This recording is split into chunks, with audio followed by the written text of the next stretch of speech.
দু মাসের মধ্যে কথা দিলাম, 2 মাসের মধ্যে থাকবে দেশে সেই দেখাই। 2 মাস না 15 তারিখ। 15 তারিখ থেকে টাইম নেই। আগুনটা ছুঁই বলদিন। ওটা কো শুটিং টাইম চলছে দেখি। ভুলভাল বিল। 2 মাসের মধ্যে দিকে থাকেন হোল ফিটি। তোর ভেড়া দিয়াই লাগবে না। ভেড়া লাগবে। এখন তোমার দায়িত্ব ভেড়াটা সুন্দর করে খাওয়াই না। ভেড়া কালকে গা ধোয়াবো সকাল বেলা। এখন 15 তারিখ কোনটা ফেরার গাইড হয়ে যাও। গা ধোয়া ভালো করে লেবু আর টনি হেভি টেস্ট হয়েছে বুঝছো?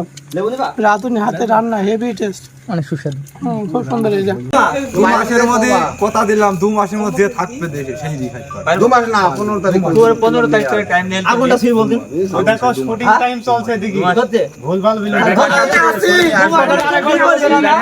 2 মাসের মধ্যে দিকে থাকেন হোল ফিটি। কথাটা আরেকবার 2 মাসের মধ্যে মনে করবি হবে হবে। মামা আমি আসি কিন্তু। কারণ দেশে যে থাকবে শেষে দাঁত। আমি বলি মা সাসা আমার কথা মনে রাখেন তো। ডেকোরেশন নাক মাসি আর নাক না জুতা শেরওয়ানি বিশাড়ি সালমান ভাই শেরওয়ানি আর নাক জুতা ভেড়া দেখো ভেড়া না ডাইরেক্ট ভেড়া বললাম নাম করে বয়স তুমি কি দিবা? আমি একটা গরু দেব। গরু ভিতর টেকাই লাগছে না রে কাট ছাড়া পারফিউম পাকিছে।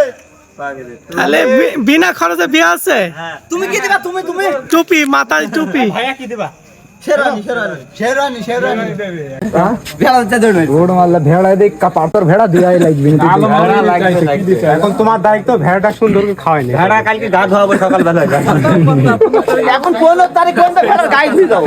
গা ধোয়া এর মধ্যে টাকাটা হবে ওইটা গ্রামে চাল তুলবো দেন মোর টাকাটা পোদাবো। বন্ডবে কিছু লাখ টাকা সবাই বসবে না। তোর চাচা আমরাই বসবো। তোর মনে কর যে 6 মাস পর্যন্ত বেলন লাগবে সব। কিসব কথাবার্তা আরে আমার মুখ পর্দাশীল হবে, পর্দাশীল। ধৈর্য না ধরলে কোনো কিছু হয় না। আমি বলি প্লেট ফাইট না আমি এক কথা ভাত দিয়ে যাও মামা এক কথা গোসল দিয়ে যাও রানা খাটাই ভাই বুঝি গেল তুমি গোসল দিতে চলে যাও। ওট উইকিপিডিয়াতে পরিশ্রম কর। চাই যে তোকে রে নড়ে না রে, তোকে ওই বয়সে টক বগি কালীন দড়ি বেরিস, খালি দড়ি বেরিস। প্লেট দে ভাই। ভালো করে লেবু আর টনি হেভি টেস্ট হয়েছে বুঝছো? লেবু নিবা? রাতুনি হাতে রান্না হেভি টেস্ট, অনেক সুস্বাদু। খুব সুন্দর হয়েছে। বলো তোমার মধু পুরাই মধু। রান্না ভাই পিকনিক কেমন হলো? আলহামদুলিল্লাহ ভাই, খুবই ভালো। আমরা প্রতিনিয়তই পিকনিক করি, তবে আজকের পিকনিকটা একটু ভিন্ন ধরনের। যেহেতু আমরা একসাথে থাকি সবাই আপন ভাইয়ের মতো। এই যে আমার পার্টনার মিজান, সে দীর্ঘদিন সিঙ্গাপুর ছিল, পরে দেশে এসছে, আবার চলে যাবে। এই উপলক্ষে সে একটা পিকনিকের ব্যবস্থা করে, আর আমরা সবাই মিলে এটা উপভোগ করলাম। আলহামদুলিল্লাহ খুবই ভালো লেগেছে। তবে পার্টনারকে অনেক মিস করব। দীর্ঘদিন সময় কাটানো, ছোট থেকেই থাকা একসাথে, আর তার প্রতি ভালোবাসাও একটু অন্যরকম। আর আমরা ছোট বড় সবাই ছিলাম এখানে, অনেক সিনিয়র ভাইগুলোও ছিল, অনেক আনন্দ করেছি আর কি। আর খাওয়া দাওয়ার ব্যবস্থা খুব সুন্দর, বিশেষ করে যে রান্না করেছে তাকে অনেক ধন্যবাদ। বলো ভাইয়া, মিজান ভাইয়া কি অবস্থা? এই তো ভাইয়া পিকনিক তো খুবই ভালো হয়েছে, খাওয়া দাওয়া সবকিছু আনন্দ উপভোগ খুবই ভালো হলো। কিন্তু অন্যান্য দিনের মতো যেমন আমরা পিকনিক করি, আজকে পিকনিকটা একটু খুবই আমার জন্য একটু মন খারাপ, কারণ অনেক পিকনিক করেছি। এটা আমার হয়তো বন্ধুদের সাথে সব শেষ পিকনিক। আবার হয়তো যেদিনকে আসবো 2-4 বছর পর, তখন আবার পিকনিক করা হবে।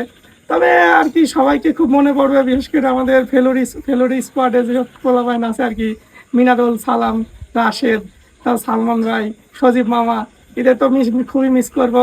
আর একজনের কথা বলতে হবে, সবসময় তার সাথে থাকি, সবাই যেখানে যাই, খেলাধুলা বলে না, গান নিতে যাওয়া, যেখানে খুশি আর কি গেছি 2 জন।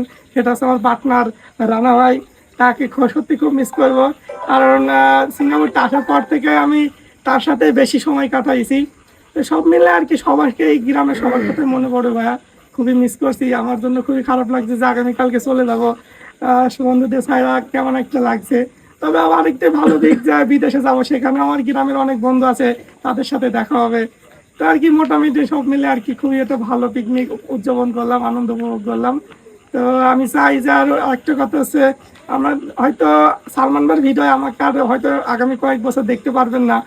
তো আমি চাই যে আপনারা দর্শক যারা আছেন সবাই সালমান ভাইয়ের ভিডিও দেখবেন, লাইক কমেন্ট করবেন, এবং আমাদের ফেলুর বয় যে চ্যানেল এটার সাপোর্ট করবেন। সবাই ভালো থাকবেন, সুস্থ থাকবেন।